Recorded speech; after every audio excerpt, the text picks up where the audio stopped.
A fusion that will break the entire internet. It will finally be the villain's moment in Dragon Ball Super. Are you really prepared for this moment? And how will this be possible? Easy to answer, guys.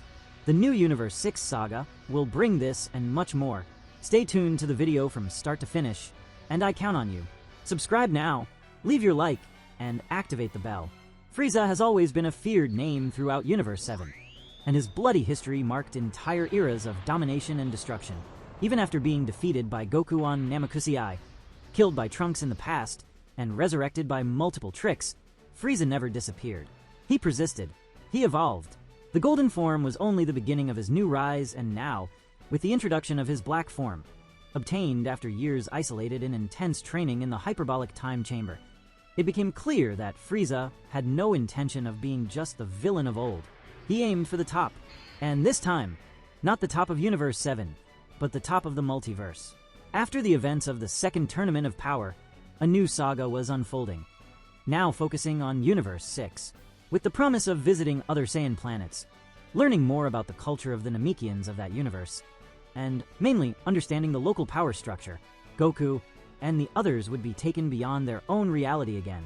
But Frieza, clever and calculating, saw in this a strategic opportunity. Upon realizing that Goku and Vegeta would be absent from Universe 7 for a while, Frieza also decided to go to Universe 6. Officially, the speech was that he wanted to closely analyze potential allies and rivals. But the truth was deeper. Frieza wanted to see with his own eyes what this twin universe had to offer, and maybe dominate it. In Universe 6, he reunited with Frost, the local tyrant who had participated in the previous Tournament of Power. Despite his humiliating defeat and later disappearance, Frost survived, a fugitive hiding in unexplored zones of his universe, with his name banned by Champa, and without armies or influence. Only hatred remained, and it was this hatred that Frieza found. The proposal was not made immediately. Frieza, as always, tested Frost. He wanted to know if there was still ambition in that defeated heart. And there was. Frost was obsessed with one thing, not being just a failed copy of Frieza. He wanted to become something more, something superior. But before everything, their encounter in the first Tournament of Power brought out Frost's naivety compared to Frieza. That was very evident. During the Tournament of Power in Dragon Ball Super, the interaction between Frieza and Frost was brief, but extremely significant and full of malice. They were the two biggest classic villains representing their respective universes, Frieza for Universe 7 and Frost for Universe 6, and the short alliance they formed revealed their true nature, treacherous, strategic, and egocentric. Below, I explain everything that happened between them in a fluid and explanatory way. When the tournament started, Frost was already full of resentment and desire for revenge. He had been expelled by Champa, forbidden from acting officially in his universe after being exposed as a criminal in the previous tournament. His participation in the Tournament of Power was a chance for redemption, but also for revenge against those who exposed his true nature. From the start, Frost showed he wouldn't fight with honor. He used hidden poisons, treacherous attacks, and tried to manipulate the other participants with false diplomacy. Frieza, for his part, had no loyalty to Universe 7. He had been temporarily resurrected by Goku just to fight in this tournament, with the promise that if he helped win, he could return to life permanently. Even so, Frieza made it clear from the start that he wouldn't obey anyone and would fight on his own terms. It was in this context that the two got close. In one of the episodes, Frost watches Frieza eliminate warriors with ease and decides to approach him. They start talking at a distance, exchanging knowing looks and discreet gestures. Soon after, Frieza allows Frost to come closer and suggests a secret alliance.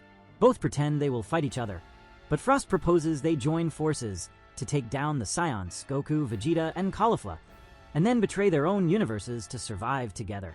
Frieza listens to everything with his typical smile and responds with apparent sympathy. Frost even witnesses Frieza attacking Gohan and pretending to be his enemy. He believes Frieza really betrayed Universe 7. The two then attack Gohan together, staging a true alliance. But that's when Frieza's real plan kicks in. At the decisive moment, Frieza tricks Frost. After fighting Gohan in a fake manner, Frieza suddenly turns against Frost and eliminates him with a single direct attack, throwing him out of the arena. It was a sudden and brutal betrayal. Frost, completely caught by surprise, is immediately erased from the tournament. The most impactful thing is Frost's reaction. While being erased, he screams in anger, bewildered by what happened. He trusted Frieza because he saw in him a more powerful and successful version of himself. But he didn't expect that same Frieza would eliminate him just to show he's superior in everything, even cruelty and cunning. Right after Frost disappears, Zeno-sama observes on the tablet that Frost, even eliminated, tries to attack Frieza from outside with an energy blast, a forbidden act after elimination. For that reason, the Zenus immediately erased him from existence completely, without return. Vados, Shampa's assistant, confirms Frost was erased not only from the arena, but from existence. This action made two very important points clear. First, that Frieza is unpredictable even to other villains. He feigned loyalty, deceived Frost, and eliminated him just to maintain his image of supremacy and personal amusement. Second, that Frost met a humiliating end. He tried to ally himself with someone he believed was his equal, but fell into his own trap, and his desperate attempt at revenge cost him everything. Therefore, although Frieza and Frost's screen time together was short, it was full of psychological tension, manipulation, and betrayal, showing that even among villains, there is no true trust. Only convenience until the right moment to pull the rug. But that is about to change because in the end, it all really seemed to be an even bigger plan of Frieza's. In this new saga, the two will start interacting discreetly. They trained together and shared combat experiences, techniques, domination philosophies, and more importantly, they created a cruel connection. Not of friendship, but of converging goals. Frost saw in Frieza a mirror of what he could be. Frieza saw in Frost the opportunity to expand without raising suspicions in Universe 7.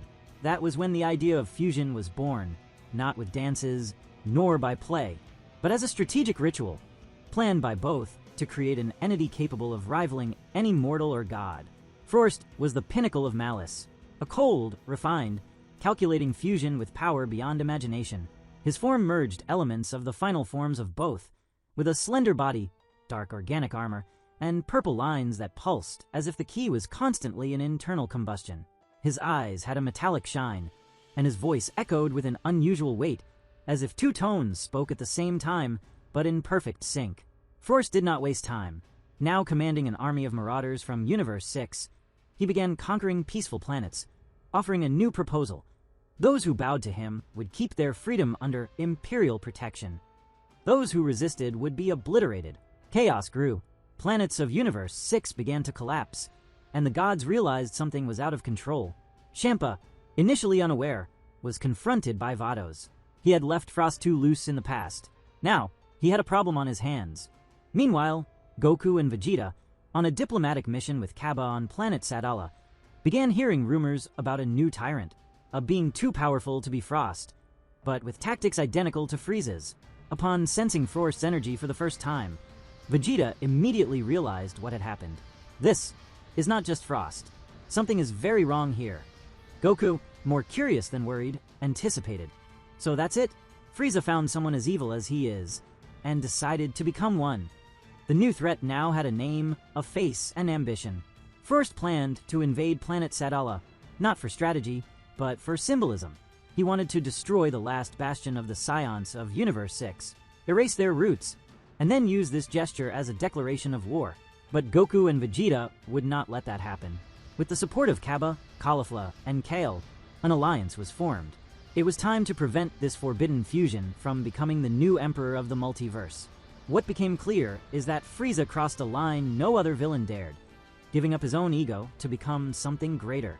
By fusing with Frost, he not only multiplied his power, he recreated the concept of the supreme threat, and while fragments of Frost still wandered distant galaxies, everyone in Universe 6 and 7 now knows the era of villain fusions has begun. And maybe next time, it won't be so easy to resist. Anyway, the saga in Universe 6 could bring not only this fusion itself, but much more, and this will be the most incredible arc in the entire history of Dragon Ball. Write down what I'm saying, we will understand many things, and possibly we will have some Saiyans starting, or at least trying to transform the Scions into conquerors like Universe 7, thus emphasizing having some bad guy there similar to Yamoshi, possibly causing a deja vu in Universe 6. But this time, our relentless warriors are there to stop them and cut the evil at the root. Universe 6 was introduced shortly after we got to know the gods of destruction and the angels, starting with the movie Battle of Gods, the twin universe of Universe 7, home to the Z Warriors. By great coincidence, or perhaps destiny, the god of destruction there is Beerus' brother, Champa, in this new universe. We also discover there are scions, but quite different from the ones we know. They did not let themselves be corrupted by the power of Ozuru, which can even be controlled with proper training. More than that, they do not carry in their hearts the desire to destroy and conquer. The warrior race of Universe 6 is much more peaceful and evolved than that of Universe 7, which ended up losing itself and destroying its own world with its excesses. That is why Beerus authorized Frieza to destroy planet Vegeta, ending a threat before it got out of control. Then came the Champa tournament, where Vegeta met Cabba and became his mentor. Later, in the Tournament of Power, Cabba returns, this time alongside Kale and Caulifla, further expanding the cast of scions from Universe 6, and there a promise was born. Vegeta owes Cabba a favor, which was to visit planet Sadala, the original world of the scions. This is the ideal moment to give the protagonism Vegeta so deserves. An entire saga centered on him finally assuming his place as the true Saiyan Prince, not just by title, but by attitude.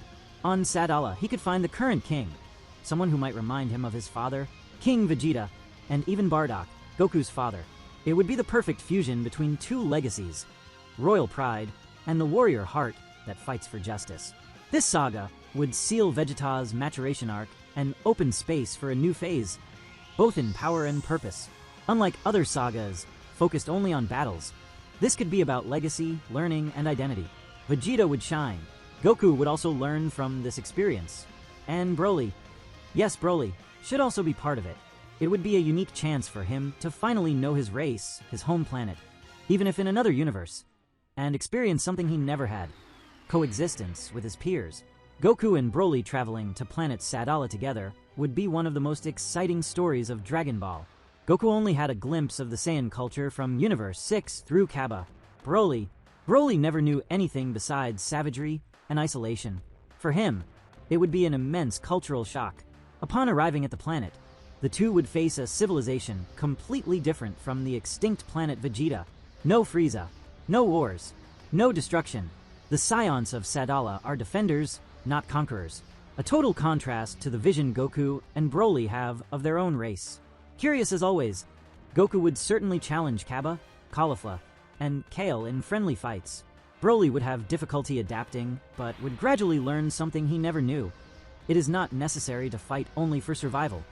It is possible to fight with purpose. But no good saga exists without conflict. Imagine an ancient Saiyan warrior of Sadala resurfacing with a radical vision. He believes scions must abandon their peace and take the path of conquerors. This would create a rift inside the planet itself, forcing Cabba and the others to make difficult decisions. Goku, Vegeta, and Broly would naturally get involved to help, each with their vision of what it means to be a Saiyan. Broly would be a key piece, a brute and untamed force that would frighten some and inspire hope in others. Over time, he could learn to better control his powers, even create his own fighting style, influenced by the inhabitants of Sadala. And here comes Frost. Yes, the very same one erased by Zeno in the Tournament of Power after trying to attack Frieza from behind. Many forget, but since number 17's wish was to restore all erased universes, Frost also came back to life. This is confirmed by official materials and encyclopedias. All warriors from erased universes were restored, without exception. And if he returned, now stronger, thirsty for revenge, that would be the door to this threat that would culminate in the fusion of Frieza and Frost.